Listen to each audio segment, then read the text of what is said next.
தாத்தா உங்களுக்கு எந்த ஊர் தாத்தா? எனக்கு ஆலங்குளம்.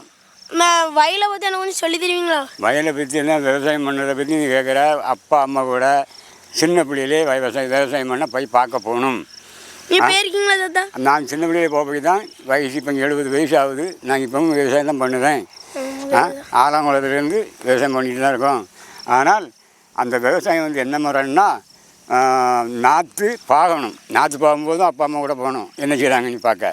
நாற்று பாகி 1 மாதம் கழித்து நாற்றை பிடிங்கி நடணும். அப்பவும் அப்பா அம்மா கூட போகணும். சாதா தண்ணி அடைக்க போகும்போதும் போயிட்டு வரணும். அப்போ தான் அந்த விவசாயத்தை பற்றி புரியும், தெரியும்.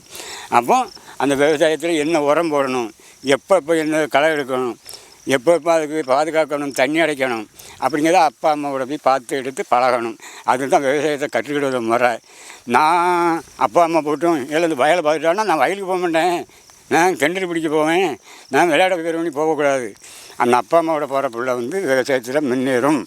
அதனால் அறுவடை சமயத்துக்கு முன்னே மரம் பண்ணிகள் வந்து ரொம்ப சிறப்பு பண்ணி நர்சரி பண்ணி ஆலங்குளம் கிராமத்தை அடுக்கி பூச்சிக்கொல்லி மருந்து போடுறதுனால உணவில் வந்து பாய்சன் கலவுதுலாம் அதெல்லாம் நீங்கள் இப்போ போடுவீங்களா?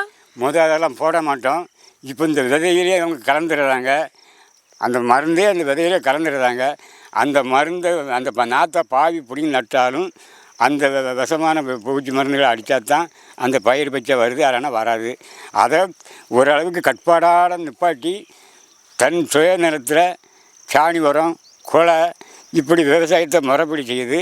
முறைப்படி அது பயிர் வச்சா நோய்கள் வராது.